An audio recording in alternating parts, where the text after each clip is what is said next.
We very much do see Berachain as a many-sided die, but that allows for a capital efficient and a application layer focused ecosystem to flourish. So when I think about it at the end of the day, I do really like that canvas for infinite economic games descriptor, and I very much do think about it as an accelerant for the application layer.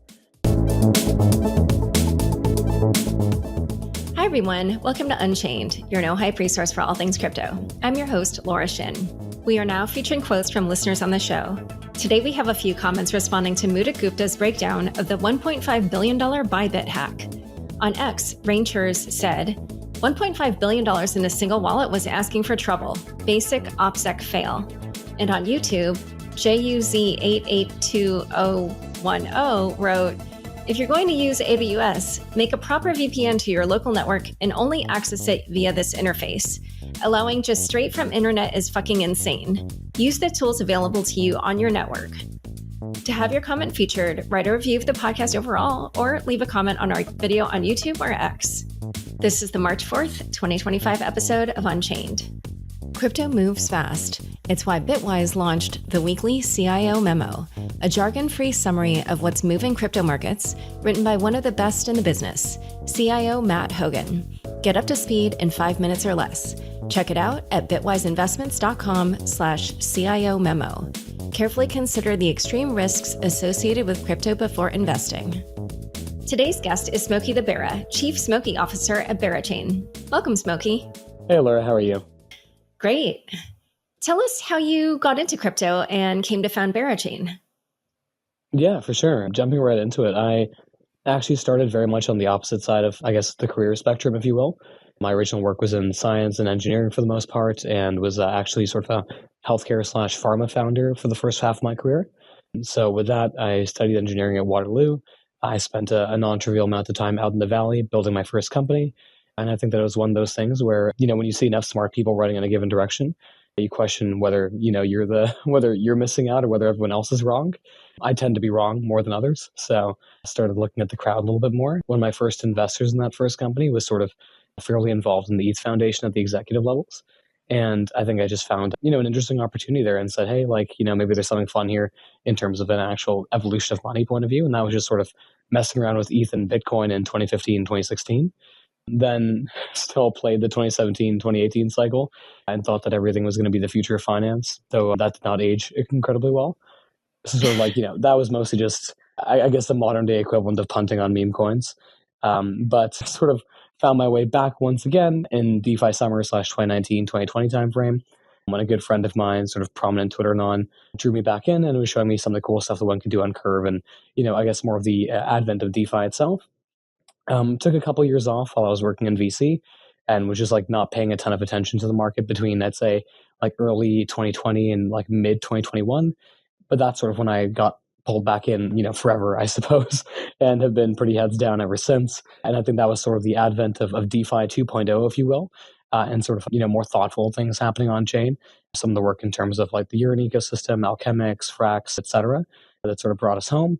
Along with, I think, some of the evolution of NFTs and stuff that was coming out Parallel, etc., that was taking us a little bit beyond pictures of monkeys and into on-chain trading card games, Magic the Gathering type experiences, etc. So yeah, have I guess been in and out of the space for close to a decade now, and certainly not as OG as many folks who have met along the way, but trying to learn from the past, if you will. And then have been building Berachain sort of inadvertently since mid-2021, and I'd say very actively sort of since the early mid-22 timeframe.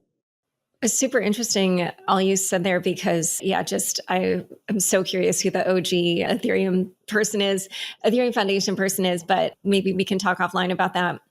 So what problems did you see in crypto that you hoped that Berachain would solve? Yeah, I think that Berachain was fundamentally born out of conversations with power users and developers, which again, very much came about as an accident of growing this DeFi adjacent NFT community over time, which is sort of what Berachain came out of. I think the biggest thing that we noted was not necessarily even a takeaway that myself and my co-founders had immediately happened upon beyond just thinking about how to maximize our yields to some extent. But rather, it was that we had both sort of security-focused folks and researchers and very DeFi native folks and very risk-on folks all in one location in a Discord. And this idea of the lack of alignment, if you will, between liquidity and security at the protocol level came to mind. And of course, it's something that people like Tarun have written about before in his paper in, I think, like 2019, about sort of what happens if, your ETH supply rate goes over a staking rate, et cetera, and what that can mean for the, for the safety of a system as a whole.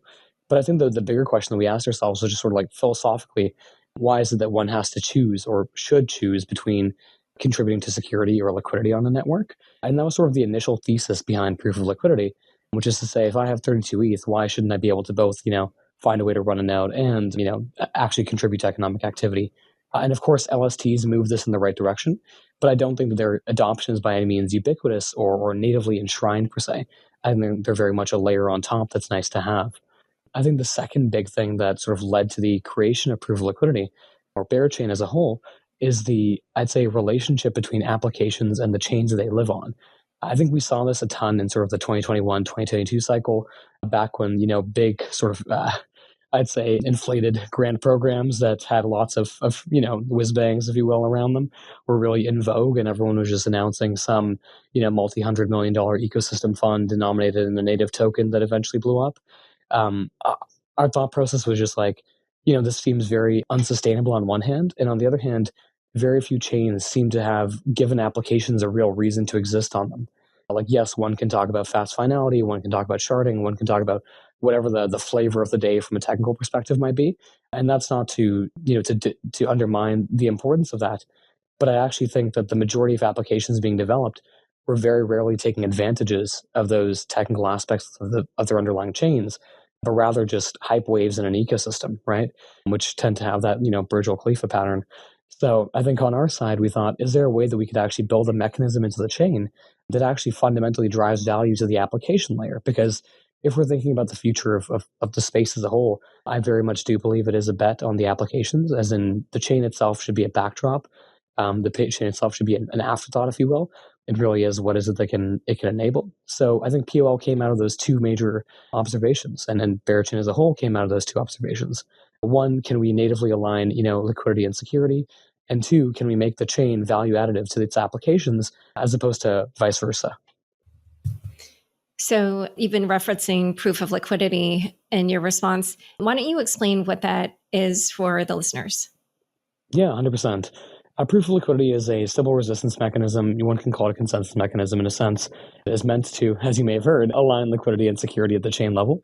What it fundamentally means is that it sort of turns value flows in a blockchain upside down.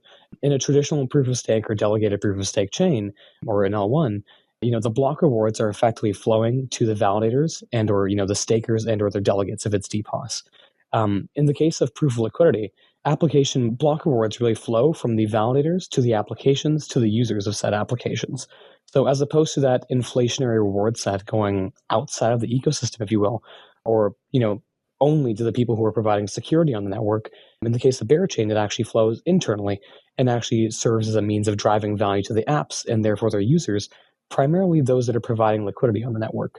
It gets a little bit more abstract over time because proof of liquidity can actually be used to, I'd say, incentivize a number of different sets of actions over time. But what it really starts with, and what it really is, I'd say, most cleanly applied for, is the incentivizing the provision and the presence of liquidity in the network itself. So the way to think about this is that there is a system by which each validator on the chain has its own cutting board, you could say, or a pie chart of sorts, such that when it wins a block, its block reward is distributed across those different pools on the network. So that might be, I've won a block that has 10 BGT, which is the reward/emission tokens in the network. I'll go into this in more depth. And I choose to send 5 BGT to pool A and 5 BGT to pool B in the DEX, for example. A validator could also take a much more opinionated stance and say, hey, I'm going to send, this, 1 to these 10 different applications across the whole network, whether that be the supply side for ETH on a money market or a 4626 vault for, a more, let's say exotic options protocol. Notably, as I mentioned before, all these emissions come in the form of BGT, which is perhaps a little bit on the nose, but stands for the BERA governance token. This is the illiquid/soulbound rewards token and inflationary token of the network. And what's quite important here is that the reason that BGT is a liquid and soulbound is because we wanted to very much enforce, I'd say, this social and technical contract of the only way to receive emissions or rewards on the network being through liquidity provision, such that one cannot just go and purchase an unholy amount of the staking token and use that to take over the network and its incentives, but rather if one wants to actually be able to influence the flow of rewards across the ecosystem and have a say in whether application A or application B receives more emissions over time, they actually have to do the work or contribute the public good of having contributed liquidity in the first place. And I think that to just sort of tie the system together, one should note that BGT can be one-way burned into BERA at any given point in time. So you can turn the BGT into the liquid staking token of the network, BERA, but one cannot take that that BERA, which can be purchased and is liquid, and turn it into BGT. So just for sort of a mental image of putting all these things together, since there's a lot of moving parts in proof of liquidity, each validator effectively has two portions: their BERA stake and then their BGT boost or delegation. The BERA stake is what's very much used for basic security on the network. It controls the number of blocks that are produced by that validator in sort of a linear ranking order. The BGT boost is what actually determines the size of those block rewards. So the validators that have more BGT that have been delegated to them via providing more liquidity or by their delegates providing more liquidity to the network over time will be able to produce larger blocks. Those who have more BERA will be able to produce more blocks, and this is quite important from a network security and safety point of view. And at the end of the day, sort of the product of those two, if you will, determines which applications and which pools across the network, and by virtue of that, which users will receive the most rewards from the chain's, I guess, development or growth over time. I hope that made sense. Yeah. I think it might be a lot for the audience to take in. So we'll just break down part of this again, which is that there's two tokens and then there's a third, which is called Honey, but that's not relevant for this part of the discussion. So BGT is BERA governance token or Berachain governance token. And then it's a soulbound token. You cannot purchase this. It's not transferable. You can, however, burn it to turn it into BERA. And then if you have BERA, it doesn't go the other way because it, the system doesn't allow you to just buy your way into governance. The one thing that I did want to ask about this setup is basically, so what I like about, and by the way, also BGT goes to people who are participants in the network. It's like you can't just participate in governance if you're an outsider who isn't active in Berachain.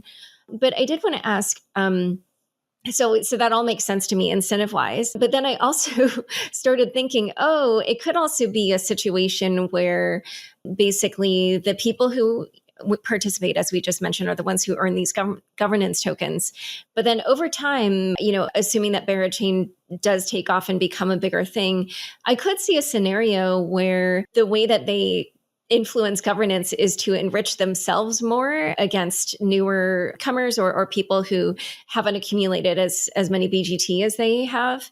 And in general, it does feel like it could be prone to a Sybil attack in the sense that, I just think about the layer zero gaming where Brian Pellegrino came on my show and he said that they found Sybil farms of like 50,000 accounts and things like that, like kind of an industrial sized situation. So I don't know if there's a way to account for that, where that is in a way like, I don't know if buying your way into governance is really quite the word, but you have to it has to be a more professionalized Sybil operation. So how do you account for those two potential pitfalls? Yeah, no, it's a great question. It's something that we thought about a lot along the way. And it's one where it's almost like, what is the lesser of two evils in many cases? In that, in a traditional system, right, you'd be able to perform this sort of attack simply by buying the token, which I guess might make people happy for some, period of time, but also comes with a very, detrimental side effect. And exactly this reason is why we've been looking a lot at how to effectively stage the rollout of proof of liquidity. Because the situation that one would want to avoid is one where, some hostile actor comes online, acquires a meaningful amount of BGT via providing liquidity to, let's say, kosher pools, and then sets up one that is value extractive, where they, sort of do the Batman attack, where you pair one useless coin against another useless coin, and then try to push lots of emissions towards it. This has happened in the Curve ecosystem in the past, and I'm sure that people will attempt to do so on Berachain in the future. And with that, there's a couple of checks and balances put in place. One is thankfully the fact that, when it comes to the block reward production, the BGT boosting or delegation operates on a bit of a I guess a logarithmic curve is the best way of describing it, where at some point there is not much additional benefit to actually delegating your BGT to a given validator, because it will really not increase the block reward that it produces meaningfully. So that is meant on one hand to really curb that sense of potential stake centralization, or I should say, governance or boosting centralization. The second thing is that what we would call a guardian council in place that's very much meant to serve as a safeguard or a set of guidelines and guardrails to make sure that people don't go and approve things that are very much seen as potentially destructive to the ecosystem. So this is a group that's made of folks that are primarily outside of the foundation, basically technical auditors, councils of various large foundations from other projects in the space, people who contributed both to the technical and economic assessment of Berachain that are meant to more than anything else serve as like a worst case scenario, press the red button, this could be really detrimental to the system sort of group. And thankfully, that has not had to be used yet. But of course, we're in very early stages. And so far, all the things that we've seen people attempting to put forward into governance have been quite kosher. But nonetheless, I think that the real answer is, Laura, there's 100% a risk of this in the future. We've done our best from both the technical and social layer / guardian layer aspect to limit the likelihood of something like this happening. But I believe that it's almost somewhat inevitable in many decentralized systems to people take a shot at centralizing it in a malicious way. So one other technical choice that I wanted to ask about was you chose to make the chain what's called EVM-identical, which is interesting because we're in this environment now where chains that launch actually have a choice in whether or not they will try to appeal to Ethereum developers and users. And that wasn't really a thing before this cycle. So, and then also I wanted to just talk about that specific distinction of EVM-identical versus EVM-compatible. So why is it that you decided to try to appeal to the Ethereum ecosystem, but then also explain what Ethereum EVM-identical is as opposed to EVM-compatible? Yeah, for sure. I think that, as a chain, we are focused on liquidity in a sense, and it might be a little bit of a misnomer if the proof of liquidity chain didn't have that much, volume or capital flowing through it. So one of the first and simplest answers is simply that I do think that the EVM is perhaps the most lindy from that point of view, right? In terms of capital acquisition and the ability to actually bring assets over into a new ecosystem. I do think that other, alternatives and bridging methods, if you will, have made it a lot easier to get funds over from various ecos, whether that be Tron or Sol or Move or whatever it might be. But I do think it's fair to say that the EVM does have the largest capital base by a couple of orders of magnitude. So I think that is just sort of like one simple starting point there. I think the second thing is actually just developer talent in the developer ecosystem. When we started working on Berachain in like that mid-21 timeframe, I would say that the SVM was sort of, getting ready for its first major wave of struggles, if you will, post Macalino Bros and moving into the FTX, less than fun times. And I think that, there was certainly not as much of a community for us to learn about or lean into over there. I think it's been amazing to see how that's grown over time, along with the Move VM ecosystem, et cetera. But I would still argue that the barrier to entry or a person's willingness to become a dev in crypto, or a capable person's willingness, I should say, to become a crypto dev, is still pretty low, in my opinion. And I think that many folks still question what we're even doing in the space and what, ideals we're chasing at the end of the day, for good reason, honestly. And with that, we wanted to think about things that would, really lower the barrier of entry as much as possible for a developer who might be, in Web 2 right now, or who might be on another chain in crypto to say, hey, let's come and try to build something on Berachain. We found this to be incredibly important from a dev tooling and I'd say services compatibility point of view. And that we actually started by working on something, I'd say a VM that we would call EVM compatible as opposed to EVM identical.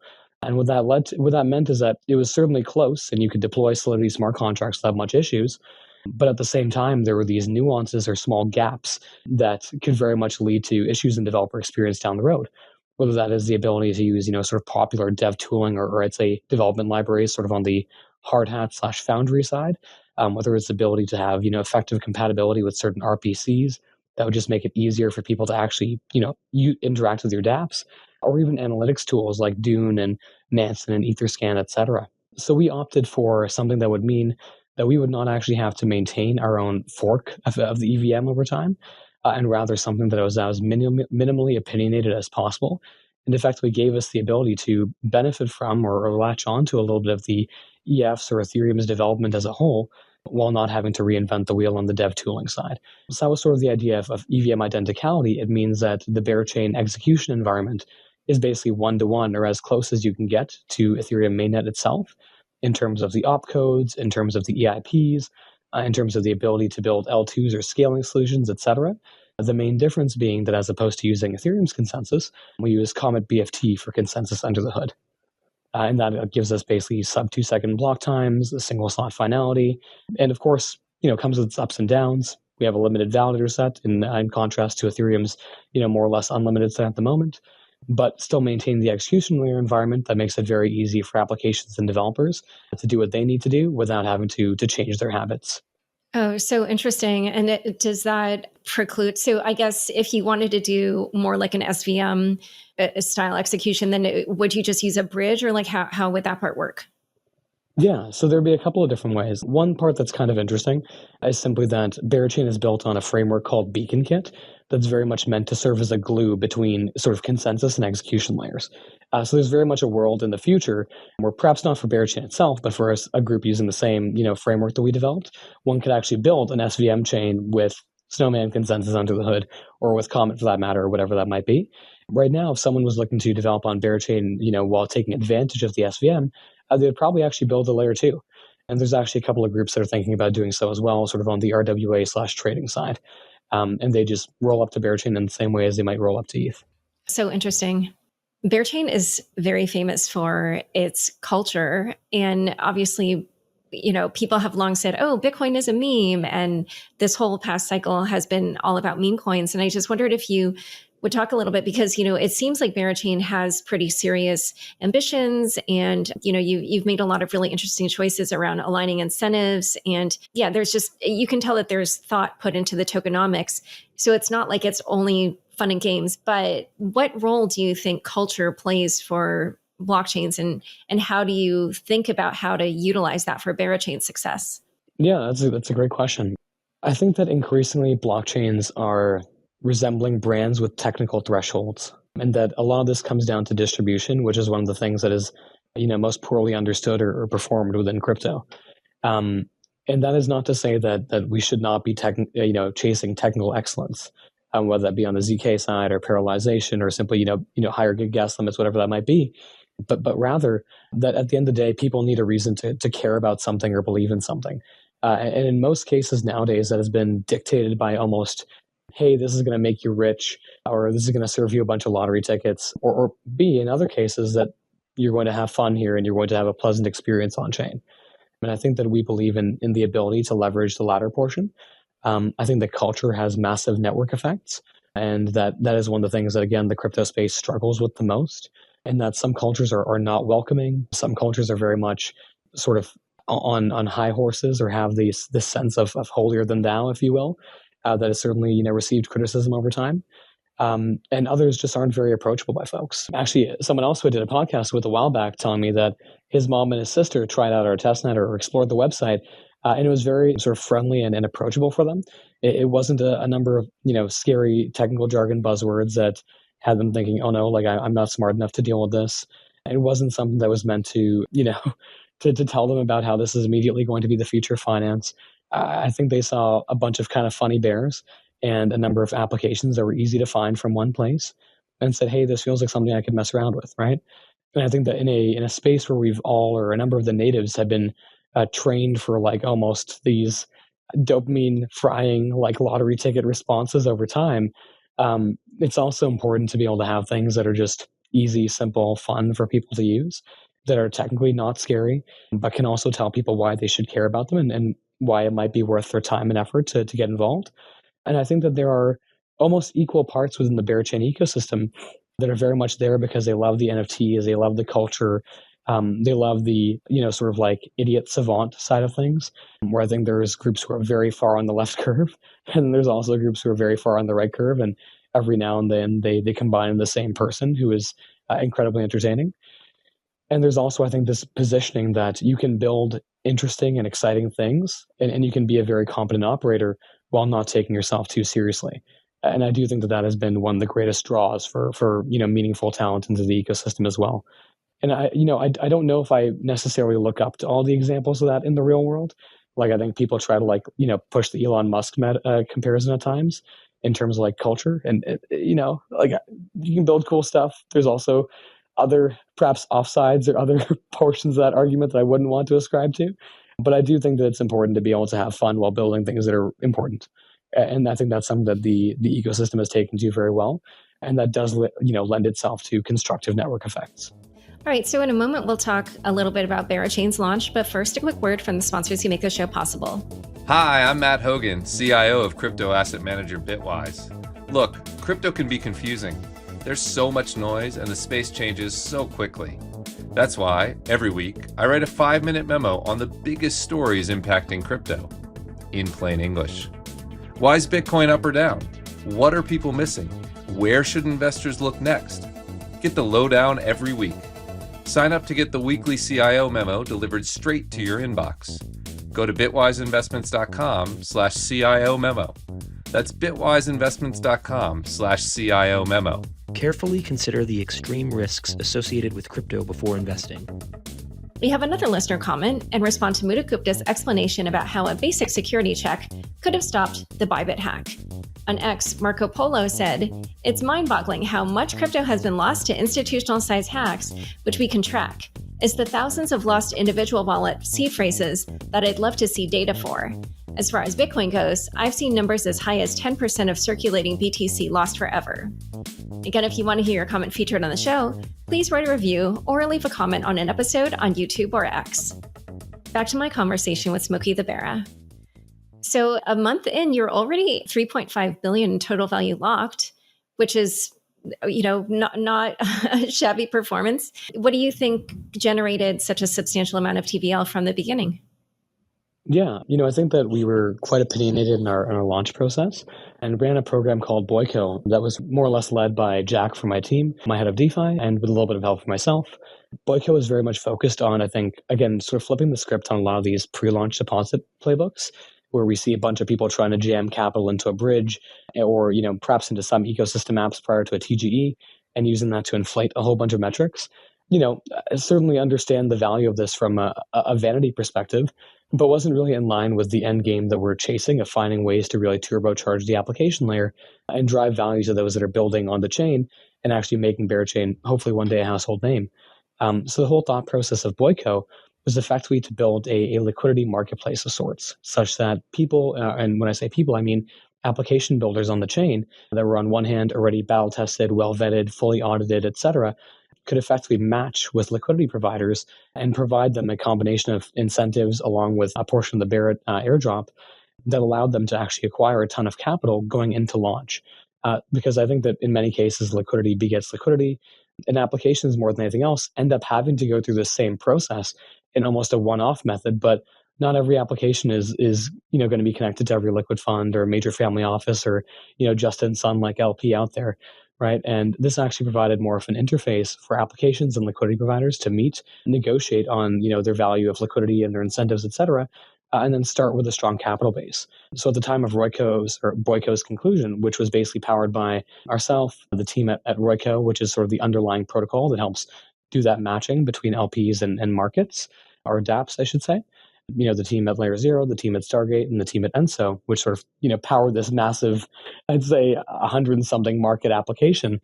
There was about 3 billion in TVL. Then ETH and Bitcoin fell off a cliff. So I think that went to like 2.5 or so. And then we've seen another net, billion and change in inflows since the chain went live. So I think it's a matter of a couple of different things.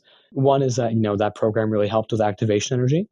And there are meaningful incentives, both from these applications themselves in terms of tokens, points, whatever it might be, and with a lot of blue chip participants. So, the folks like Lombard, EtherFi, Athena, I think just folks that people want to get involved with, along with native applications from the Berachain ecosystem that people have never seen before and wanted to get earlier exposure to. So, groups like Kodiak, Infrared, Goldilocks, Dolomite, et cetera, et cetera. And then I think that the final part of that equation is simply that a lot of chains tend to have this like 3 to 6 month half asleep honeymoon phase, if you will. I don't know if I should even call it a honeymoon phase, but this time frame where there are very few dApps that are actually live and doing things in an ecosystem. I think that the gift and the curse of Berachain having been around for so long was that while people had to wait for us to go from testnet to mainnet and for the chain to finally become real, if you will, there was also a lot of time for applications to really get to the point of being able to go right at the gates. So it meant that when people came to Berachain, they weren't just looking for something without anything to do. There was an application suite of 15, 20, 25, and now probably north of 30 and change different dApps live that they could start interacting with, depositing liquidity into, and exploring, many of which they may have already seen on the testnet. So I think the ecosystem was there, so people had no reason not to start jumping in. So at the time of launch, Berachain came under criticism for a few different things. One of them was people took issue with the token distribution, in particular, the fact that VCs got a 34% allocation. How did you decide upon that, and what do you have to say to the critics? Yeah, I mean, I don't think that the critics are entirely wrong. I think that if I could go back and redo this again, and if the team could, start at ground zero, we probably would not have, sold as much of our supply to VCs. And in fact, the vast majority of that was in our seed round back in, early 22, when we thought that this might be something, interesting, but I just don't think we imagined the scale that this could get to. So I don't think that their criticisms are invalid. And in fact, what we actually worked on doing over time was non-trivially buying back portions of that seed round, Series A round, et cetera, supply, such that we could actually minimize the dilution that, the community had to take on as a result of VCs.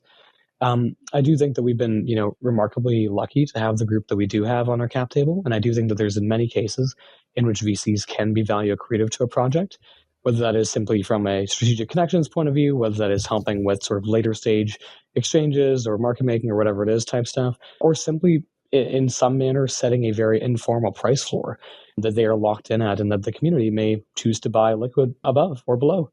But with that being said, we totally sold too much to VCs. And, our goal is now to make sure that we do right by people over time in light of that. And I think that what we tried to focus on more than anything else is how can we ensure that the parts of the supply that we can be more opinionated about and where we do not have legally bounding obligations are ones that are really directed at the folks who drove value to the community and to the ecosystem over time and who were not silent participants. Yeah, and actually just to understand that, because we had a conversation about this on the chopping block, we were talking about how Berachain's culture was kind of like a little bit more like the party chain or something, where it just seemed very culture oriented, like the make crypto fun again type of chain. And so, because that has a more organic grassroots type of feeling, like more similar to a fair launch rather than a VC chain. So how did that come about? Was it just talk about that contrast, or is it more that you took the VC investment before the culture began, and then you ended up fostering this culture, and so you had to buy back? And that's also interesting, the buying back of some of the distribution. Can you just explain kind of that divergence, how you bought back some of that? I haven't heard that before. Yeah, for sure. I mean, look, we raised our seed round at a $50 million valuation. And I think that was when we were three anonymous dudes in bear heads, or I don't even think we had the bear heads at that point, talking about building a novel consensus algorithm on an EVM on Cosmos chain, which is, I guess the kind of thing that worked in the early 22 market, but was definitely a kind of weird floater. And we weren't exactly sure where things would go. But I think that we very much said, hey, we're going to commit to this. We're going to go end to end. And many people, including some of the folks who you shared your last podcast with, thought that we were just going to kind of burn out halfway through and then, right off into the sunset. Unfortunately, that is not the case. We're still kicking. And I think that what we found was that over time, as we brought in capital, because I do believe that it is non-trivially important, both from a potential strategic partnership point of view, an optics point of view, and a user acquisition part of view, for chains to have a war chest, especially considering the most recent competition we're going up against, right? Think of Aptos and Sweet with their $300-400 million raises. There's certainly things that one can do to signal the ability to make serious plays in the market. But I don't think that I see the venture capital and mimetic narratives or community building as mutually exclusive. I think that it's very popular nowadays, more than ever, to demonize VCs. And I think that sometimes it's very rational and fair to demonize VCs.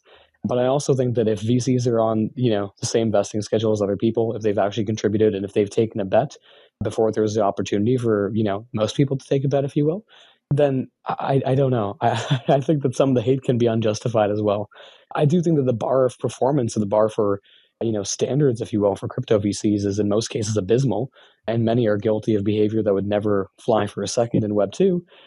But I do think that one can build a community, or one can build a group that has its own culture, its own ecosystem, its own different vibe, if you will, without having to be like the most the giga fair launch chain that drops 90% on day one. What I'd actually say, sort of in parallel, is that for Berachain, there was a method of actually being in and involved in the same terms or better terms than VCs, I would argue. And that was in the form of those NFTs that we actually all started out of back in the day. And that was actually the group that received a massive portion of the airdrop that was fully unlocked on day one. Or I should say majority unlocked on day one, and is actually getting more over time. And part of the group that we very much wanted to be able to reward, because I don't think that we would have gotten to where we are, whether that be VC fundraising, whether that be the ecosystem growth, whether that be the culture, without them. And actually, I think we've seen some of the things that have defined the chain the most come out of some of those folks who just started by holding funny NFTs of a bear in a Discord 3 years ago. Yeah, actually, can you tell that story? Just I don't think you described it here. Yeah, for sure. Look, so I think as I discussed, Berachain started in its weirdest form, and sort of that summer of 2021 timeframe, when myself and my co-founder Papa thought to ourselves, hey, we've been hanging out in a bunch of these DeFi Discords. We've also been exploring some of these newer, more fun NFT metas. What if we did something that was somewhere in the middle? And we just started with 100, and I was actually 101 because I uploaded a bear twice, NFTs of bears. And they were actually bears with bongs. So they were called the bong bears. I don't even smoke. We just thought the idea was quite funny and started there for some reason. And we raffled them off for 0.069 ETH and a number of different DeFi-oriented Discords. So, popping up in Ohm and Frax and Alchemix, et cetera, in servers that we've been hanging around a lot. And just saying, hey guys, we're messing around with this project. If you're interested, let us know. And then we did, effectively a fair launch / a fair mint on OpenSea. These bears sold out quite quickly, ended up being repped, or you're sort of being, held by a number of, fairly influential or fairly thoughtful folks in the DeFi space. And then we sort of asked ourselves, okay, what comes next? And we said, okay, well, we could make a 10,000 we could make one of those 10K PFP NFT collections, but that might be a real pain, and that might be like a little bit overly generic. And after talking with some other folks who had already joined that, small community of 100 folks, we thought, what if we made the bears rebase or multiply, similar to actually Olympus's mechanisms back in the day? Now, this was nowhere close to the high-flying 6-7 figure APYs of the past, but it was very much something where if you held, one of the initial bear collections, then as we made a second collection, you'd be entitled to effectively a free bear from there. And if you hold on to those two, then when we made the third collection, you'd have 2 more free bears, 4, 8, 16, so on and so forth. And what this effect we did was it created a community of folks who were on one hand, risk on or lackadaisical enough to be entertained by NFTs of bears with various themes, everything from James Bond to Halloween to Boxing Day, etc. And on the other hand, who are quite interested in, I'd say, more funky game theory or liquidity mechanisms, and thinking, okay, do I want to hedge by de-risking a bear at this point? Or do I think that the value of the next one I'm going to get for free is going to be more, et cetera? And I'd say about halfway through, probably 3 or 4 collections in, we had a large enough community that we could have productive conversations with them about, any sort of topics, whether that be on-chain trading strategies or the overlaps between security and liquidity. And it was very much that set of, conversations with the community that led us to a point where we said, hey, we should start something. We've always been people who build and like to try, ambitious, weird new ideas. And this feels like, the time and space to give it a shot here. So I think that it was interesting because Berachain very much followed, I think, the upside down playbook again of sort of how traditional L1s or scaling solutions even get off the ground. And that it wasn't us saying, hey, we are spinning this out from a large research institution or a large corporate entity, whatever it might be. It was us saying, hey, we've actually built a community around NFTs and let's say fairly DeFi-minded NFT players. We've interacted with a whole bunch of power users and developers on chain, and we've identified a problem that they identify with to some extent as well. And we're thinking about how this could be actually extended into an effective solution. And that's sort of how we got to Berachain. And then just to go back about the token distribution at launch. So how much of the allocation had you originally given to VCs? Because you said you had to buy some back. Yeah, I think that if we actually, if we started at the full percent, I think it would have been 37 probably, or 38 that we actually started at, and then basically bought our way back to that 33, 34 that it sets now. Oh, wow. And so how do you do that? You go to the VC and you say, we need to rejigger that? Like, what does that conversation look like? Well, the fun thing is that between our seed round and our Series A or Series B, there was definitely, a non-trivially rough point in the market. And a lot of our initial seed round participants were folks from crypto Twitter and I'd say friendly angels and folks who we had met along our ways between these different discords. There were definitely a couple of formal VC funds in there, but it was a very angel dominant and angel heavy round. And put simply, some folks blew up. So, we were very much in a position to say, hey guys, we'll help buy back the SAFT at a 2x or a 4x or whatever it might have been. It's completely up to you, but we're here to be helpful. So it was basically after we had raised that second round, which was in the late 2022 timeframe, that we were able to help, clear up some of that initial cap table space for the most part. Sometimes because people just want liquidity and are less bullish, or because of different financial situations that might be affecting them. And then we would just basically sign a SAFT transfer agreement, and it was simple as that. Okay. Just for people's curiosity, some of the investors were Framework Ventures, the Abu Dhabi branch of Reverend Howard Digital, Polychain Capital, Hack VC, Hashkey Capital, Nomad Capital. I do see some others that are more like angels, it looks like. But anyway, yeah, super interesting. So the other thing was, I'm sure you saw people were kind of criticizing the price at which the token launched. And Arthur Hayes, who's a very prominent person, he tweeted, "To all you shitcoin founders about to TGE, work with your market makers and exchange partners to open the market at lower prices. This chart is ugly." And he had a screenshot of the Berachain launch. "Not because the project is dog shit, but because the price is too damn high. Bring your users on a wealth generation journey with you." So what do you have to say to people like Arthur, or people generally who were critical of the airdrop? Well, I mean, I should only disclose so much, but Arthur's fund reached out to me quite recently about working together on some other stuff. So I think his comment and his pricing has aged incredibly poorly. I think that it's really, I guess it's in vogue to do a little bit of grave dancing or dunking on teams for the first couple of days, especially as airdrop farmers get out of their positions, or as, larger players who've been around for a while get out of their positions.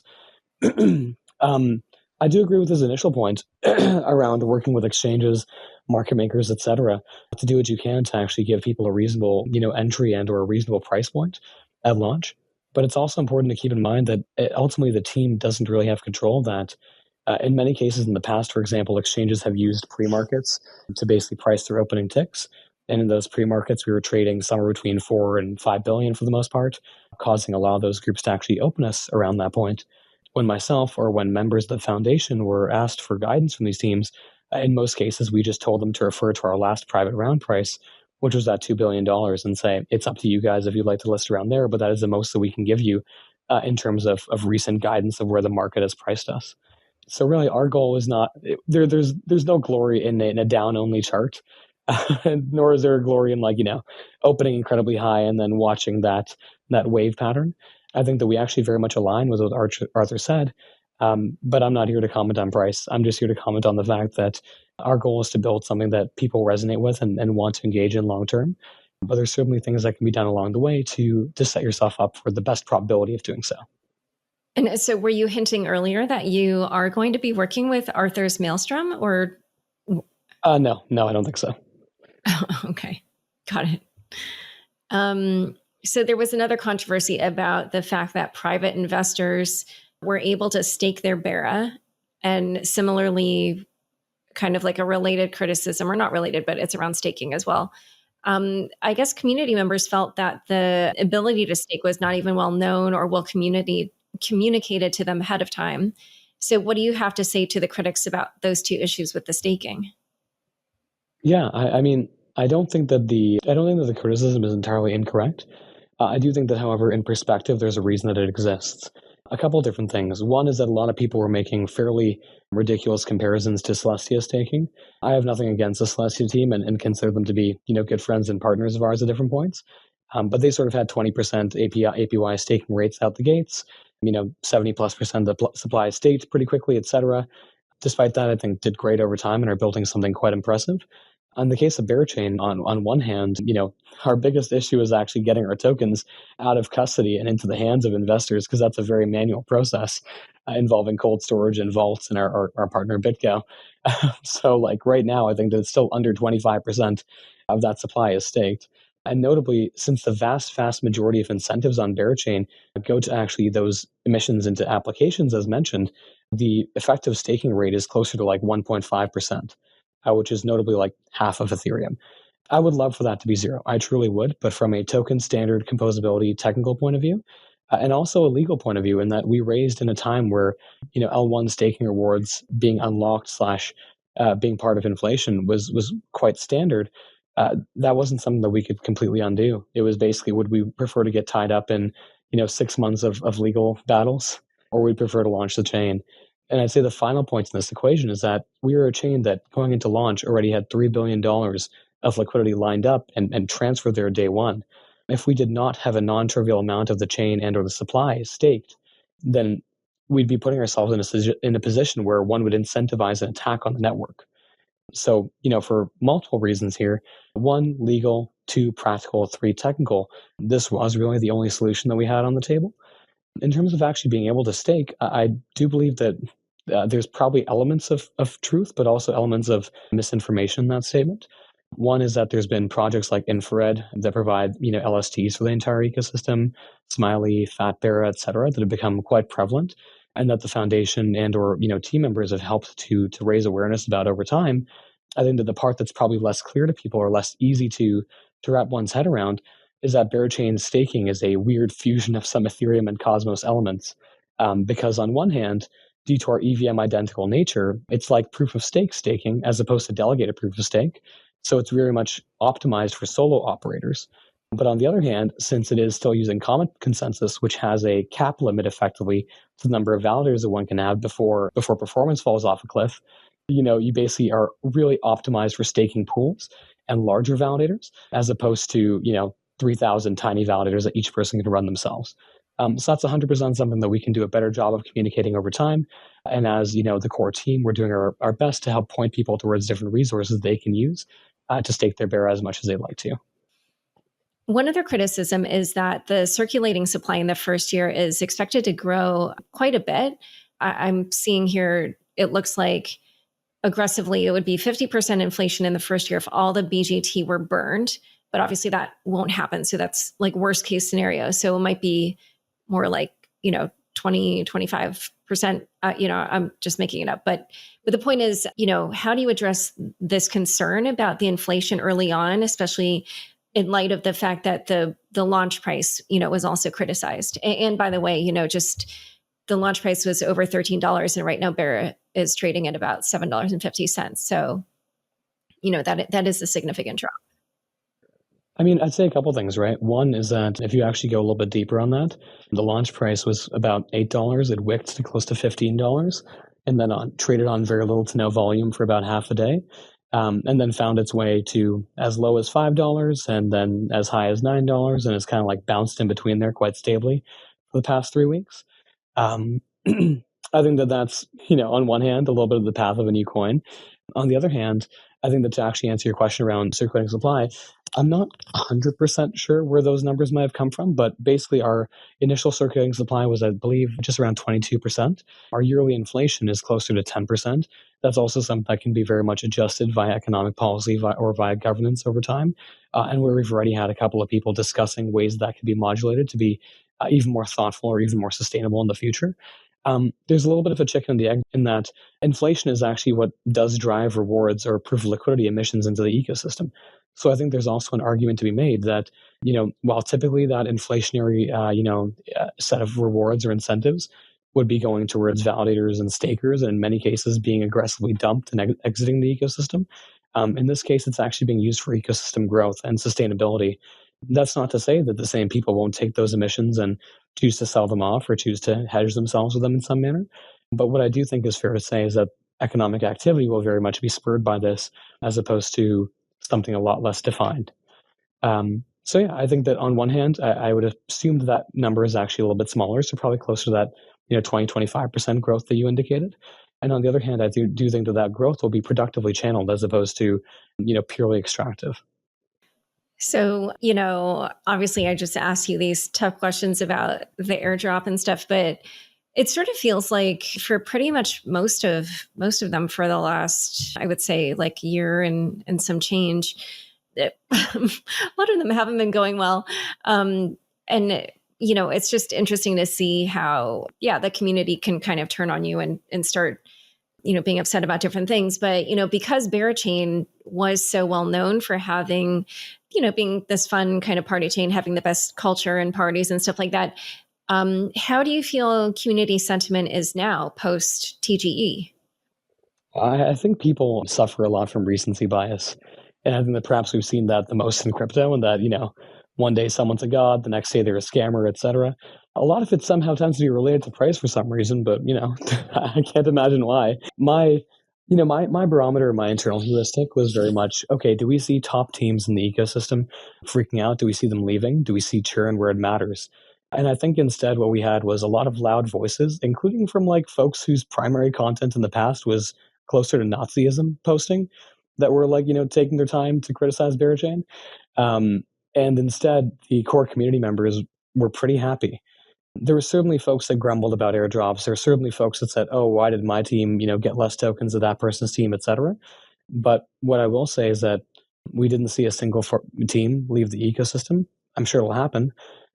But we haven't seen a single builder that we have a lot of faith or potential in waver in the slightest. And when we actually saw the community come out of Denver, I think that it was fair to say that they were some of the most well-attended and generally enjoyed events of the conference, whether that be things that are more like parties or a lot more like ecosystem side events, happy hours, educational panels, etc. So I guess my TLDR is that I think people are in a pretty good state right now. I think that there's always more work that we can be doing. And I think that our next little while will be very much focused on showing people the second order North Star metrics that are of interest to us, which isn't to say, TVL or number of users or transactions. I think those are all kind of bullshit metrics. I think what's all a lot more interesting is what are the player revenues looking like? How much value is BGT actually grabbing from the chain itself and from exogenous applications? What are the narrative violations or things that people would not actually expect Berachain to do that are coming around the corner? Perhaps even more importantly than that, what are the actual like sort of NPS or churn rates looking like? How many apps are bringing in more apps and more users? How many apps are causing people to fall off? And I think over the next little while, our goal is to really just double down aggressively on these metrics that are empirical, useful North Stars, and that a whole community and an ecosystem can rally around and use to, point in the right direction there. So TLDR, I think things are going pretty well, especially recently. And I think Denver left me sick but energized. All right. So, now after you're up and running and you have a decent amount of TVL, what are you looking forward to on the roadmap for this year? Yeah, I'd say there's a couple big things. One is that proof of liquidity itself will really roll out, right? And what do I mean by that is more of taking off some of the initial safety features or rate limits. As you may have seen, proof of liquidity right now is very much just pointing emissions at the most conservative or safe parts of the ecosystem, which is to say the native DEX that's been built by the foundation that's actually part of the chain. However, in the next couple of weeks, we'll actually get to see these various governance proposals hopefully come across the line and see a number of different ecosystems actually start, a number of different projects within the ecosystem actually start setting up their own vaults that can actually receive emissions from that validator set in the same way that the pools and the DEX can currently do. So with that, I think that it opens up some pretty exciting new avenues for the ecosystem. We'll get to see which apps really get a ton of adoption this way. We'll get to see fun new games that people might be able to create around that. And I think that we'll get to see, the full like logic gated, if you will, or the full range of possibilities with proof of liquidity. So that seems very exciting to me. I think this also opens up the opportunity for something that we're quite excited about long term, which is the ability for BGT to have better and better unit economics over time. Right now, if you think of a traditional L1 in the case of, a Solana or a SWI, et cetera, there isn't much beyond burn to some extent, and that often isn't really the thing, especially for these high performance, low gas chains that actually offsets inflation in some way. However, in the case of BGT, there are these various incentives that different applications are directing towards that token in exchange for having validators point BGT emissions towards their pools. So what that actually means is that BGT ends up accruing exogenous value from the ecosystem over time and becoming an asset that I think is more and more exciting as more and more applications become part of it. So I think we're very excited to see that entire thesis play out. And we're very excited to start seeing that sort of like DeFi consumer barbell forming, where on one hand, we have the opportunity to see exciting new 0 to 1 apps that are building everything from LP restaking to credit default swaps on chain to incentive layers on tops of perps beyond funding rates. And on the other hand, we're seeing people building, AI-powered gaming prediction platforms, or people building, quit smoking to earn D pins, or the cultural, initiatives that are built by other teams in the ecosystem. So I think that's sort of what I'd like to see the most. And on the technical roadmap, we will see our first L2s going live sometime, and we're figuring out the exact name that we want to run with there. I'd say that there's been a decent amount of enthusiasm around the term cub chains, but we'll see that sort of in Q2/Q3, I'd say. And then we'll also see unstaking/withdrawals turned on, because right now, all the staking deposits are effectively locked, sort of like ETH pre-merge. But now, in the not too distant future, we should also be able to see people unstaking and restaking, etc. Oh, yeah. I had meant to ask you earlier also about your stablecoin Honey. Can you talk a little bit about how that works? Yeah, for sure. Honey is very much meant to be nothing more than sort of a stable measure, or I'd say a bit of an aggregation of stable value within the ecosystem. In the past, it was meant to be a lot more exotic, but we wanted to make sure that from a legal compliance point of view, Honey was kept as kosher as possible. Right now, it effectively serves as a wrapper for USDC and PayPal USD. And notably, Berachain has the greatest population or the greatest supply of PayPal USD outside of ETH mainnet, and we'll continue to try to do some interesting things with that team. And I think that over time, Honey will likely evolve into a form of a metastable that very much just aggregates, stablecoins that have both legally compliant and very robust capital bases, such that there is less fragmentation of these, let's say 10 different stables as you get into an ecosystem, and rather one that has both a, cultural and technical branding side that is integrated into core applications across the Berachain ecosystem. And last question. So, a number of these different chains have, whether intentionally or inadvertently, kind of differentiated in at least what types of communities they draw, what types of activities you see on the chain. And, famously, Anatoly Yakovenko of Solana has talked about it being the NASDAQ of blockchains when it's ended up being the center of meme coin activity. So I understand there's not always, whatever actually happens doesn't always correlate with what the vision is. But what would be your vision for how Berachain would grow and what types of activity and participants you would attract? Yeah, I think that's a great question. I think that Berachain has been described in a number of different ways. The one that has probably stuck with me the most, or that I've enjoyed the most, has been a playground for infinite economic games. This was, I think, written by one of the guys from Hashkey way back, before we actually even worked with them. But I think it's very much that there's a number of different ways that one can choose to engage in Berachain. And the concept of proof of liquidity means that there are nearly infinite ways to incentivize different forms of economic activity on the chain, whether that be engaging with different games or RWAs or classic DeFi/consumer mechanisms that we might already know. So, when we think about Berachain over time, I do believe that there will always be a little bit of a T-shape in terms of the ability to outperform on the DeFi/capital efficiency side. For example, there's a money market called Dolomite right now that allows you to borrow 9 figures of ETH and loop it with 10 times better rates than Aave on ETH mainnet, right? But on the other hand, I think that we'll very much see almost the extensions or the offshoots of the Berachain brand through a lot of these different scaling solutions, or L2s, or cub chains, or whatever we call them. Some of which are deeply focused on consumer adoption, some of which are deeply focused on RWAs, some of which are more trading and or AI focused. And I think that we'll continue to see extensions of the brand even within the baseplate L1 itself. So I think that for many reasons, perhaps a portion of the anonymous nature, perhaps a portion of the fact that while we spend our times as very crypto native bears on the internet, myself and many members of the founding team were very much more suits or a little bit more professional in the past life, and have pulled in many folks from our old days into the ecosystem as well. We very much do see Berachain as a many-sided die, but that allows for a capital efficient and a application layer focused ecosystem to flourish. So when I think about it at the end of the day, I do really like that canvas for infinite economic games descriptor, and I very much do think about it as an accelerant for the application layer. So I don't think we're overly opinionated on where things go. And I think that we'll see a little bit in terms of every, vector or every industry vertical. But I think we'll continue to see lots of cool things coming out of DeFi and consumer to start, and then a bunch of stuff out of Left Curve that most people probably would not have initially associated with the chain with the dudes in the bear masks. So that's my guess for now. All right, Smokey. Well, this has been super interesting. Where can people learn more about you and Berachain? I'm easy to find on Twitter. So Smokey the Bera is my handle over there. And you'll probably find me in a number of comments. My team is around. And the handle for Berachain is just at Berachain on Twitter. We try not to abuse it too much. But feel free to hit us up whenever, and my DMs are open. Perfect. It's been a pleasure having you on Unchained. Thank you. Thanks so much for joining us today. To learn more about Smokey and Berachain, check out the show notes for this episode.